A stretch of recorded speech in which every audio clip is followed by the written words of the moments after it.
Hi, this is Glenda, and today I'm making a rainbow soap. It's a neon rainbow, and I will be using some dividers that I printed with my 3D printer.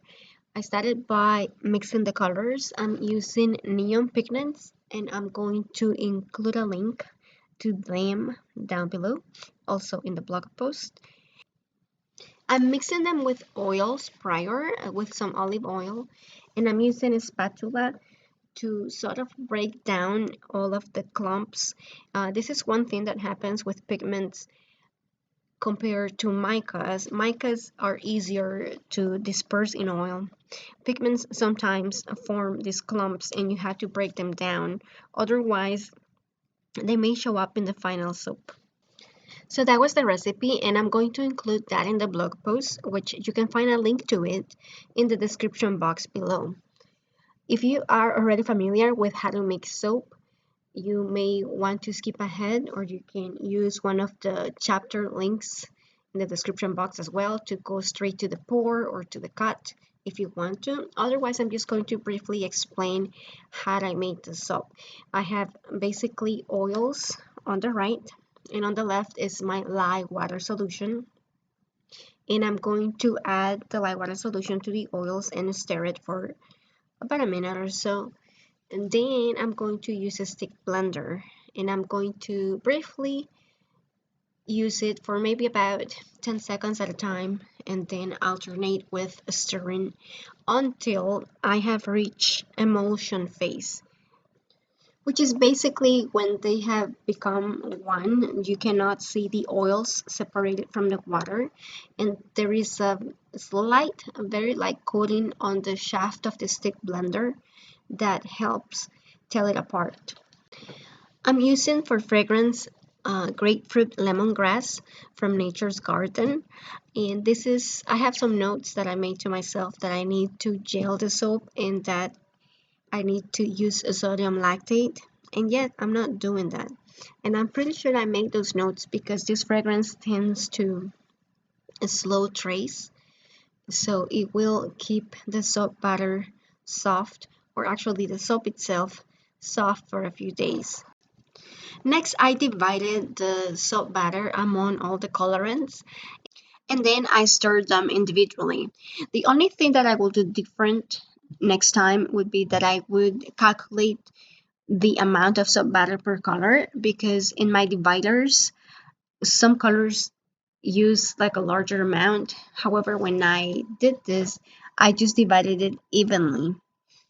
Then I'm going to wait until each container has reached light trace before I pour it.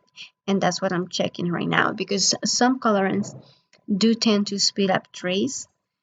So I'm making sure that they're all close to the same trace level.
I put this in the freezer for about 20 minutes, maybe 30 minutes, just to be able to remove it from the mold.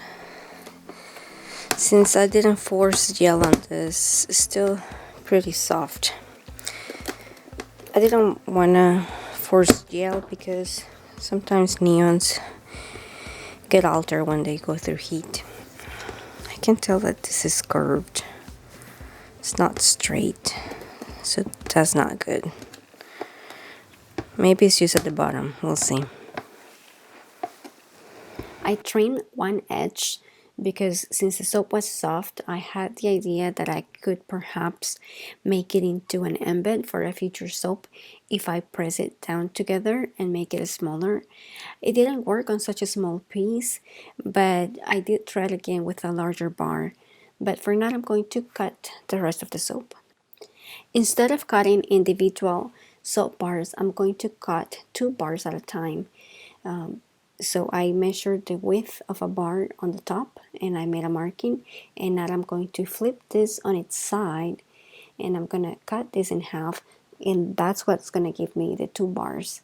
This will give me the straighter layers on the face of the soap. At the very end, the layers do seem to be a little bit slanted, but they do get better as I go into the soap.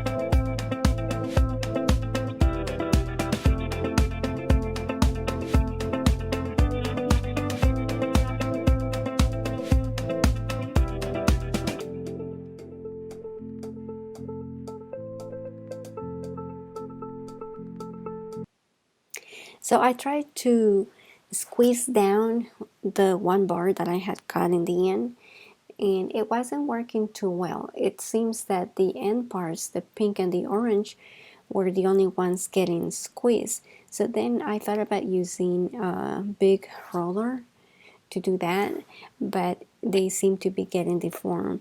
At some point, I just have to accept the fact that all the layers may not remain evenly on top of each other when I squeeze them down, but I tried to get the best out of them. It was going to be easier if I had something to keep it from sticking. So I put them among some plastic sheets and I rolled them till they were fairly thin. And I'm going to experiment with this in the future and see if it looks like a rainbow. And after cutting it in half, it seems that it will, so I'm happy about that. Thank you for watching, and I'll see you next time. Happy New Year. Bye.